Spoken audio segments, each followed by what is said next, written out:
Listen, kid, we're gonna talk about Hades. Hades. I'm Batman. Special Batman episode? Special Batman crossover. Listen, you fucking punk. Batman's here to talk about fucking Hades. Hades. You can listen, or you can get the fuck out of here.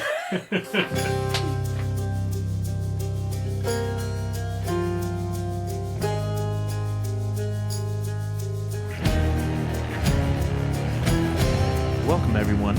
Today is January 21st, 2022, and tonight in the Museum of Modern Games we will be discussing Hades. This episode was recorded back in June of 2021, and as always, this podcast is intended for people who have played the game, and as such, we will not be avoiding spoilers. You have been warned.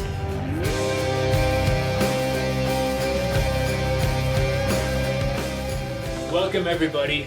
It is June 9th, 2021, and it's that time again. Time to talk about video games. And today's topic will be Hades. Hades of Norse mythology fame. Man, this I is can't lame. tell This if you're one. accidentally saying Norse or not.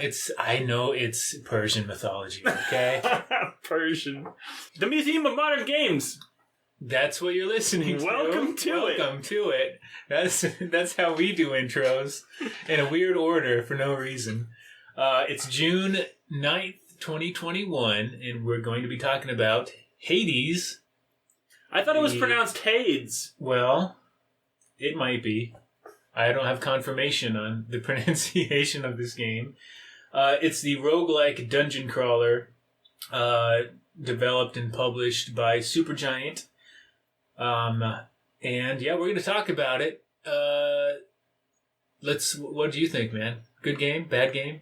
Mediocre? This is a good game. This is the first game, actually second game I ever 100%ed on. You 100%ed this. You're a madman. On Get out of Steam. here. Leave now. I did it. You're disgusting. And the first one... You're disgusting. The first one only had one achievement, so...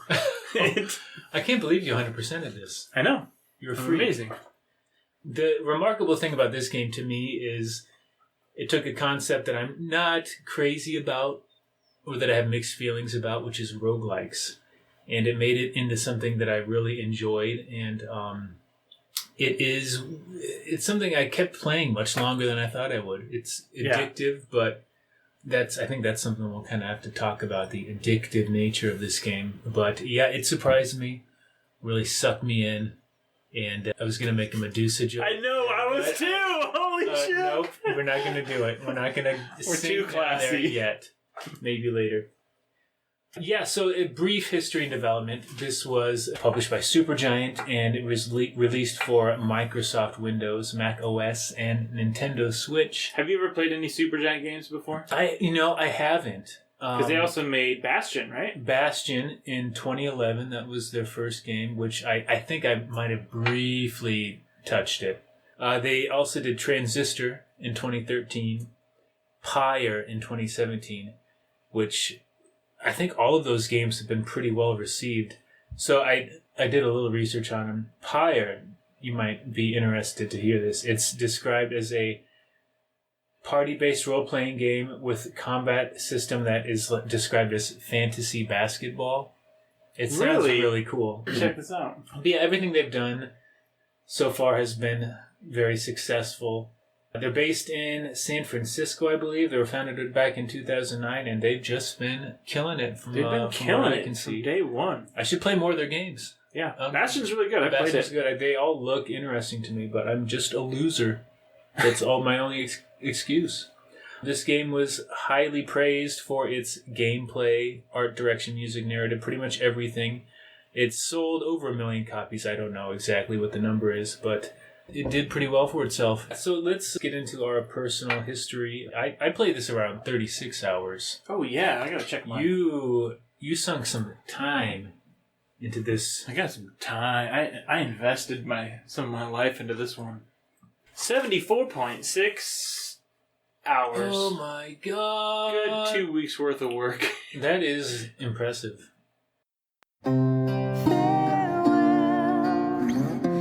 To all the earthly leaving. Yeah. So I got to the point where I defeated Hades, the I guess 10th time or whatever, and saw the credits. But I pretty much stopped at that point. How far did you go down this rabbit hole? I mean, after getting the credits, I wanted to see the conclusion of some of the storylines. So and I kind of just kept going. Playing. I wanted to bang Meg. That's understandable. That's that Meg. I tell you what. All of my knowledge of Greek mythology comes from this and the movie Hercules, the Disney movie. What else do you need? And really? both of them have characters named Meg that have awoken something inside that are both sensual creatures. Yes. No, but which Meg is better though? Oh, the one in this game. Oh, definitely. Yeah. I don't know why I asked that dumb question. Stupid question. And then I made the mistake of looking her up in real life. Mm-hmm. By her, you mean real life Megara? Yes. The voice actress. A skeleton at this point? No. Okay. The voice actress. Has she done other things? I don't care. I just want to know if she's hot. That's all. She is. I have a crush on her. IRL. That's just like I'm available. You're just showing off. You're a voice actress. You don't even need to be attractive. You don't need. Yeah, you need to look like Garrison Keillor. You don't. You need a radio face for radio. But all the storylines keep on going for quite a while. I have heard that. Why don't we segue this into a discussion of this story? Because I think the gameplay is going to be the majority of our discussion. Yeah. I mean, the story is pretty straightforward. It is. But here's what I like about it. You want to find your mommy. I want to find my mommy. The thing is, this is the thing that's great about the story in this game. They didn't have to have it. That's true. There's a lot of dialogue, a lot of character development. A lot of dialogue. My God, this game has more dialogue than... You'll wish 99. There was less dialogue. And it's all fully voice acted. Like, it's very well done in this from the standpoint of they know no one's going to read dialogue for more than like a minute or two at a time at any one point. And it's sprinkled throughout. Just like a delicate... Peppered was a better word. You're right. Sprinkled. Either one. You get the point. Literally, the pacing of it is very nicely done. Yes. It's this oniony kind of approach to the story where I know I have this game I want to play, but you're still going to give me that little peel back every... little bit of incentive. Yeah. And that's an awesome approach, and one that we haven't seen very often. Yeah. And literally, they could have made this game completely without the story, and it would have still had legs. Oh, yeah, absolutely. They could have had much less content. The fact that, from what I understand, people have played this game much, much longer than me, and they're still getting new dialogue. Still new dialogue. It's crazy. Some say the dialogue never ends, and it's being created at a rate that is faster than it can be consumed. Somehow. Yeah, the thing I really love about this game's story is that the gameplay loop is married to this delivery of the story. The expected and really unavoidable repeated death is an integral part of the game, and it's commented on as you play through. Yeah, this is they turn the trope of a video game having lives into a story and meta element of the game. I love that kind of stuff. Yeah, and we saw it in another game that we've reviewed, which was Outer Wilds. They both have that approach to folding in an element of the gameplay into what the game is, which is such a cool freaking idea. It's so cool because it makes it feel less gamey. Yeah. Even though it's so central to what a game is. The fact that it's not just a point score system, you have X lives, it's like this is a continuous experience. Yeah. For you and for the characters within the world. It's really neat. Right. Yeah, and that's the other thing is that each death is having an impact on your character, right? And they're commenting on it, and it doesn't take you out when you die. You're still in it, right? In it to win it, baby. In it to kill your papa. your peppers. Your step pepper.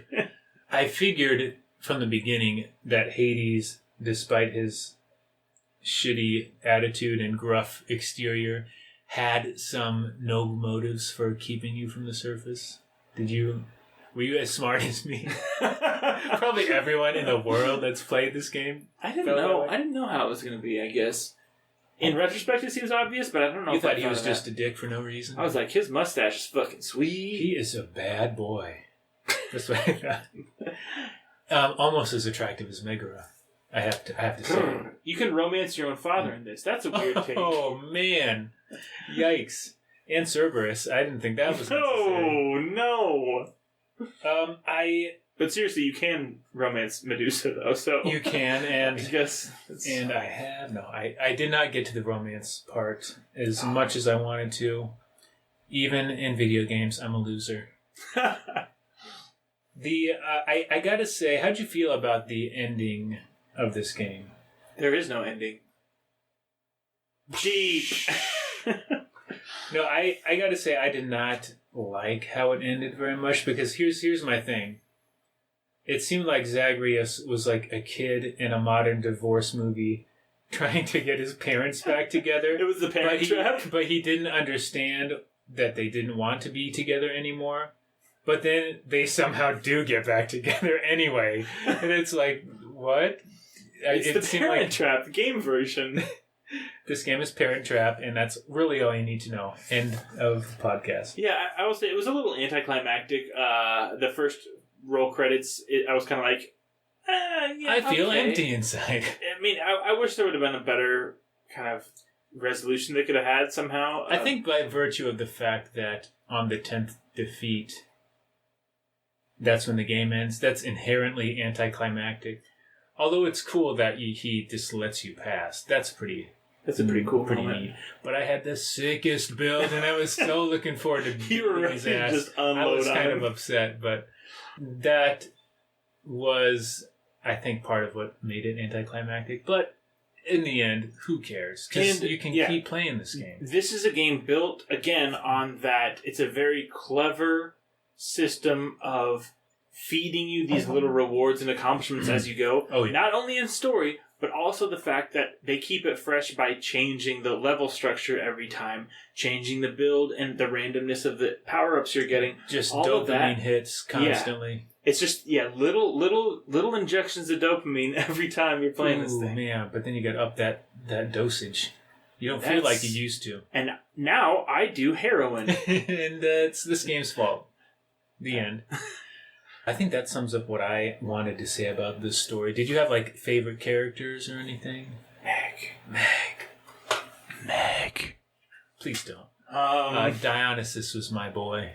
Oh, yeah. That guy. You get all the Greeks together for dinner later in the story. Spoiler alert. No. Okay, I'm gonna have to Google but that. There's no scene or anything, which is really lame.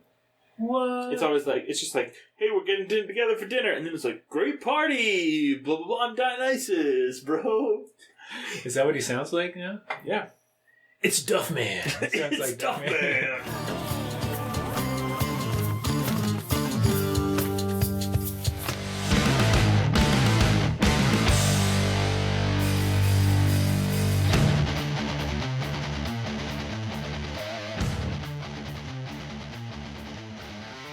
Well, let's move on to the gameplay then.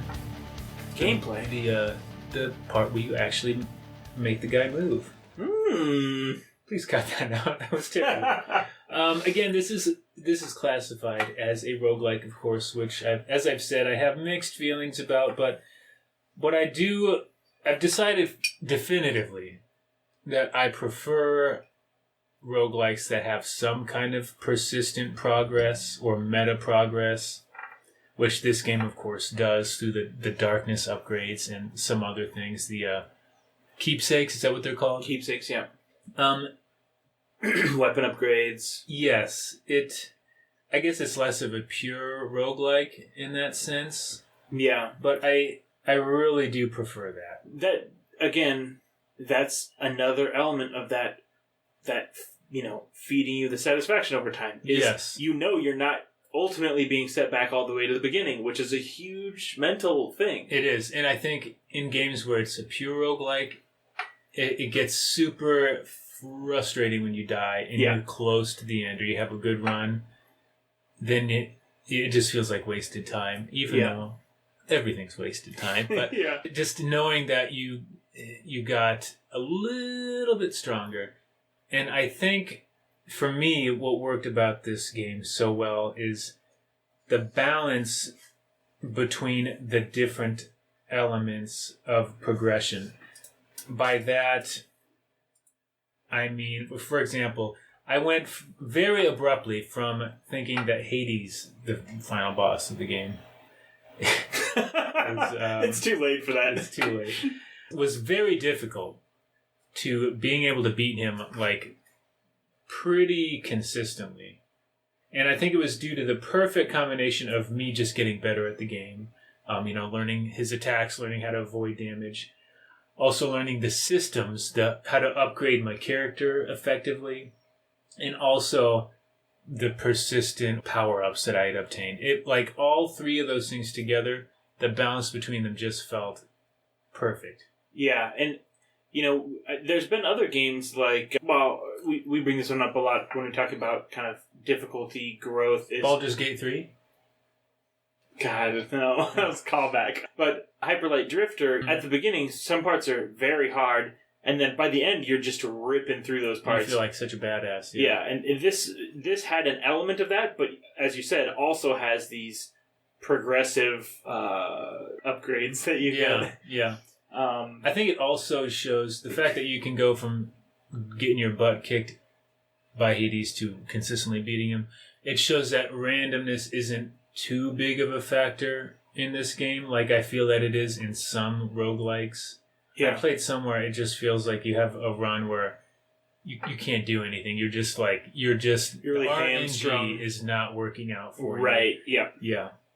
So that was really well done. Another comment about that actual RNG element is it's a real delight to me to have enough RNG to where you kind of get this sweet spot of you can get crazy builds like that do feel a little overpowered, but that's part of the fun. Oh yeah, absolutely. That was a big thing with Noita, another game as well. Is like every once in a while you get just an insane build that led to such a unique gameplay, that it felt really special, and you'd never get it again. Yeah. Things aren't gonna align quite that perfectly again. Yeah. This game also, speaking of randomness, it does give you the ability to mitigate some of the randomness through, like, you can pick different paths to choose which upgrade you want. You also get keepsakes that you can use to increase your chances of getting certain boons, and the reroll tokens. I forget what they're called, but I like how that's another way you get stronger, is by mitigating some of that randomness. Yeah. It's a good design element. It is. They made so many shrewd choices with regards to little things like that. It's really crazy. I think I gave the example to you before that when you're moving around the game, they made it feel so nimble. Oh, and man. The control in this game is spot on. Dead on. And one of the, just little things that they did to really polish that is the fact that you can dash through objects. If they had, if you could not dash through objects in this game, it would feel like you were getting caught up on shit all the time. Yeah. And so they made a very conscious and very shrewd decision so that you can just dash through walls and stuff, which makes it feel so much better when you're actually trying to navigate. That little change would have just fucked up the game so much. Yeah. The degree of auto-aiming in this, how auto-aiming worked, felt really good. I very rarely had any issues with that.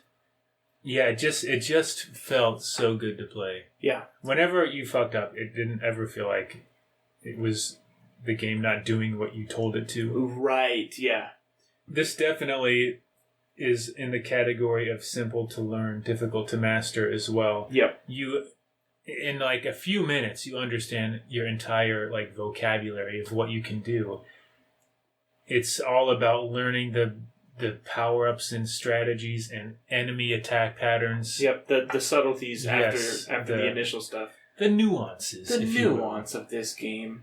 Like sampling a fine wine. Indeed. How did you... I will say, I have a criticism of the gameplay. How dare you? That's right. In a mostly stellar game, it can get pretty button mashy at the end, especially if you have certain builds. And I found them to be the most advantageous builds were also the most button mashy. Well, let's talk about this, because tell me what your favorite weapons were. Favorite and least favorite. Love those fisties. Love to fist people. If you fucking know what I knew mean. it. I knew you were a fist boy. I knew it. Califan?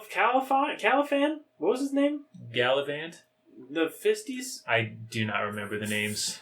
The gloves. Just call them the gloves. The gloves. Gloves are the best. Gloves are the best. Shield is the second best. You're welcome, everyone. That's it. I liked all except the bow, and I gotta say, I liked the gauntlets at first.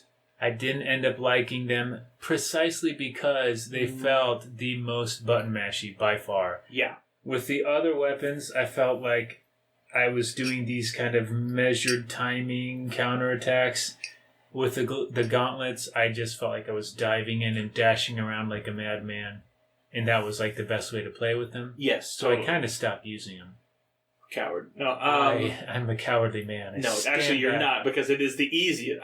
They have to be the easiest to use, I think. I think with certain builds. Although I gotta say, my favorite ended up being Sword with the aspect of Poseidon. That is a fun one. It is, and it like, to me, it makes the whole casting system, which there's a lot going on with it. So it makes that so much more viable. Explain the aspect of Poseidon. Yeah, so it's the one with the sword where it increases your casting power, I believe, but more importantly, when you hit them with your special, which is like an AoE attack, it dislodges the casting gems so you can cast again more quickly.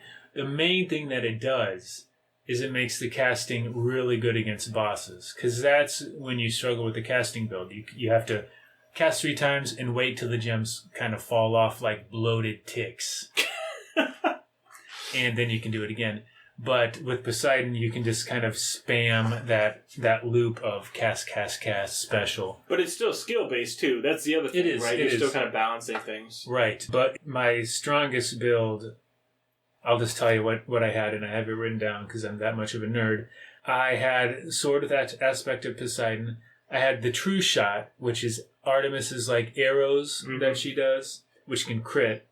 I had Exit Wounds, which does damage when the gems are dislodged. Yeah, which is amazing. Was massive with it. I had Excruciating Shot, which adds casting damage. Halting Grasp, which I think is a chaos thing that gives you an extra gem. I had Flurry Cast, which lets you cast faster. Oh my gosh. All the bosses were just a joke on that run. It was ridiculous. So my most powerful build I had was on my very last run of the game. What was it? Basically, I was trying to get the 16 heat achievement. And I didn't mess with the heat a whole lot. Yeah, so I basically, this is when I decided I was 100%ing this game and was going for the 16 heat achievement. Took the fists with the aspect of Zagreus, so it's the dodge percentage chance. Dodgy boy. And then I took the feather, Hermes' feather, so that it was upping my dodge attack the faster I finished each level. So you were Sonic the Hedgehog, basically. I was Sonic the Hedgehogging around. And just on a stupid pinball machine that everyone thinks is a good game, but it's not that good. But by the end, I had taken a lot of Poseidon aspects to where dashes would push people away. Then you get the one where when they hit walls, they get dealt extra damage. Yeah, and I mean you can just get some extra dashes in there. By the time you get to the Satyr tunnels, you're just dashing around and everybody explodes. But I will say, Hades is a little harder with that build. Yeah, because you can't just mash them into walls as much, can you? Right. But I will say that despite the fact that it was a 16 heat run, first time I'd ever done it that high, I got to and beat Hades without losing a single or using a single Death's Defiance. No damage. No damage run, no. But yeah, didn't use a single Death's Defiance. My best That's run ever wild. by far, and it broke my personal best for time with 17 minutes. That's nuts on, because I did like 8 or 9 heat, and some of even the random sub bosses are like tough. Get really hard, yeah. Tough. I'm sure there's, depending on how you scale up your heat, it can be a lot easier or harder, but... Yeah, well, and I was on the most degenerate build I could, which is the dodge build, essentially. Yeah. The other really strong build I got was you can get the triple shot unlimited ammo upgrade for the Adamant rail. And I always thought that felt really good by itself. Yeah. But then I had a lot of Zeus boons with that, so it was chain lightning all over the place with every bullet, and I just dashed around and constantly fired, and everything just died. Yeah. It was really fun. The Adamant rail feels really good, too. It's a good one. My second favorite, probably. Yeah. The bow, I think if you'd use the bow more, you would actually like it. I could see, but it's... The worst is the spear, all right? Can we agree on that? I beat the game with the hidden spear upgrade, which was not too easy, actually, because you start with like 30 health. Oh, yeah. I actually beat it with that, which I'm sure isn't that huge of an achievement for a normal person, but it was probably because even at the end, I only had about maybe 70 health. Yeah. So you can get like one-shotted. Yeah. How do you feel in general about this game's power-up systems? I was pretty impressed by it, really. Yeah, I'm trying It's not too confusing, but it has that constant... It just doesn't get stale because there's so many unpredictable ways you can combine things. Yeah, again, hitting the weird, like, kind of idiosyncratic combination of things is very well done in this game and very hard to balance. Like, it's hard to pull off because a lot of games you kind of early on you figure out, oh, this is how I like to play this game. I like to use a shield, I like to do this, but I kept trying new weapons and then getting different boons kind of randomly and realizing, oh, this can actually work really well too. Yeah. And one of the beauties about having the randomness aspect of that is, unlike Skyrim or something where you might Don't you dare talk about it. No, you might be trying to build advantageously. Here, that advantageous choice might be taken away from you, but it also might lead you down a path of discovery to a very fun build. Yeah. Every once in a while, you might not have started out with a casting build, but you'll end up with one and kind of find the coolness in that. Yeah, the randomness does force you to develop an experimental approach. Style yeah. So, complaints. You said one already. Button mash. About the button mashiness. And that's not the game's fault. It's your fault, you cretin. No, I didn't... my main complaint is just that it's a roguelike, and roguelikes are... Awesome. Are inherently... There's a repetitive loop. But I do feel that this game was better than most because you kind of get to the point where you can fly through those early levels that you're maybe getting more sick of. But still, you kind of get tired of the same scenery after a while. That's true. Minor complaint. Can I talk about the scenery for just a second? Ooh, please do. I thought we haven't even talked about the visuals of this game. Oh, we'll get to the graphics. Oh, we'll get to it. It's another section. Let's put a pin in this. We have a very rigorous format.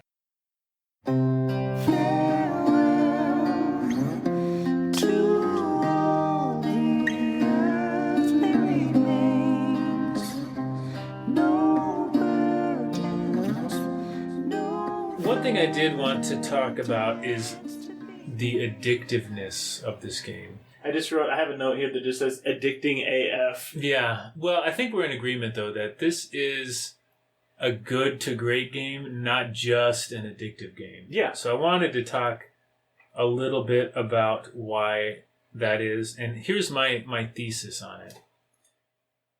The time you can tell whether a game is good or just addictive is when you're done playing it, kind of in retrospect. It's how you feel looking back on it that tells you the difference. Because it's hard to tell in the moment if you're playing a game still because it's legitimately good, yeah, or you're just kind of compelled to continue by the various mechanisms that developers have learned to keep you coming back. Yeah. Yeah, and I think that while the developers certainly identified those things and implemented them, the difference here is that they gave you more than that on top of those addicting little mechanisms. Yeah, that's true. Like, again, they did not have to put in a good story. They did not well, good, maybe relative. I mean, they didn't have to put in a story. Mm-hmm. They didn't have to make the graphics as beautiful as they were or have such interesting gameplay elements. But they did a good job with all those things to elevate it from just addicting to good to great. And I think it's worth saying that almost all successful games have at least some addictive elements in them. To me, one of the most intrinsic things is games give you this sense of accomplishment as you play. And it's an accomplishment that's much easier than accomplishing things in real life. Right. Your goals are much more simplistic. That's one reason people play, and this game certainly has that. There are other things, like sometimes it's just that sense of escapism that you want, which I think can be pretty healthy. Exploration and discovery in games can be very addictive. Like that. Yeah. That's one for me that is very effective for whatever reason. But I think sexual release. Randomness is another thing that, though, is inherently addictive and can feel kind of manipulative. Like loot boxes, for example, are classified as a form of gambling. They're illegal in like Belgium and the Netherlands. And while this game does use randomness as a means of keeping you playing, I still look back on it fondly, and I never just felt like I was a hamster on a wheel just cranking out runs even though I wasn't enjoying myself anymore. Right. The other big thing is, like, obviously with online games, addictive design has been like cranked up to 11. Yeah. Especially when there's like a subscription model or a repeated purchases or transactions. Games also have additional things they can do, like appealing to your competitive drive. Like there's a leaderboard that you're trying to get to, like triple diamond platinum rank or something like that. So by virtue of the fact that this is a single player game, it's inherently like, I can't think of a single player game that I've had strong negative feelings about. With regards to addicted. In regards to being too addictive. And can you think of any single player game you play that you've really like, ooh, I shouldn't have played that so much? Not really. Wow. For me, nothing's coming I don't think so. Yeah, mostly multiplayer for the exact reasons that you described. The competitiveness. Well, the competitiveness and the fact that the revenue model in those types of games is based off of hooking people. Here, they don't have any ulterior motives to do that. It's just generosity, at that point. Yeah. It's like they wanted to design a game that had the content for people to play. They don't need to keep you playing, but they don't need to. Yeah.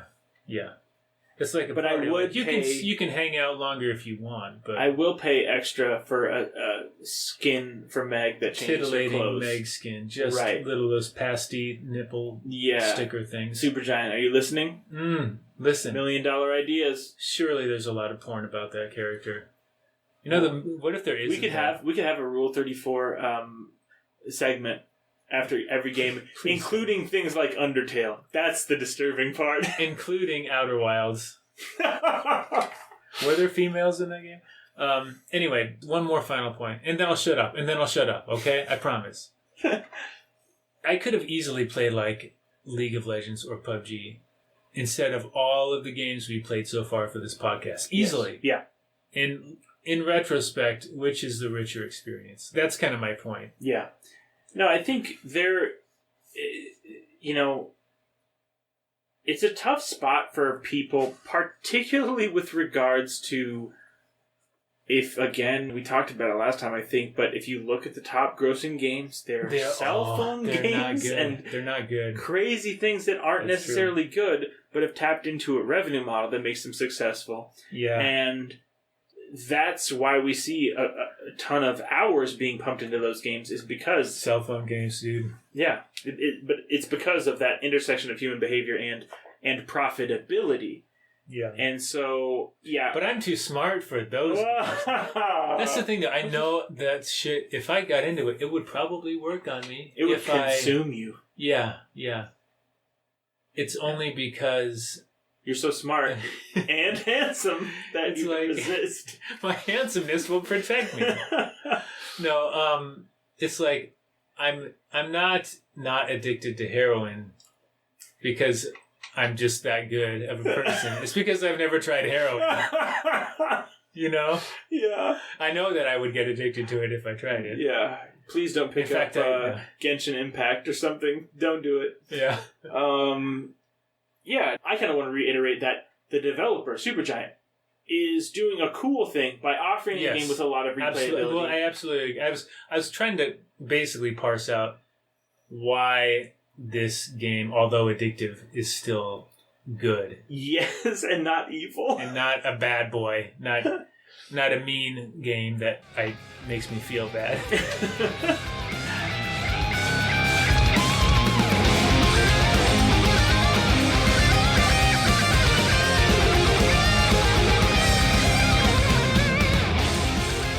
We're going to talk about graphics. That's going to be a weird way to end this show. Shut up. I want to talk about graphics real quick. Talk about... we didn't talk about the music either. Graphics, music. Here's what I have to say about music. The stinger? The stingers. The stingers after killing bosses was my favorite part about the music. And the game. And the entire game. That's the only thing that made it playable. They should have called this game Stinger. Right? Please stop. I'm so sorry. The music didn't stand out a whole lot for me. But that's okay. It worked tonally. Asphodel, I did like the music in Asphodel. The kind of throbbing synth. I liked it when they sang together. The duets. Oh, yeah. Eurydice and Orpheus? Orpheus. Orpheus' dope hairstyle. Eurydice, though. That Eurydice, though. You like the tree hair? Acorn woman. Dryad? Is that what she is? It must be Dryad. So I will say their duets were a cool element of the game. It was. Again, mixing elements of the game, which is the music and stuff like that, with the story element, you just get this nice melting pot of stuff. Of game cuisine. The meat. Let's talk about the graphics a bit. Graphics.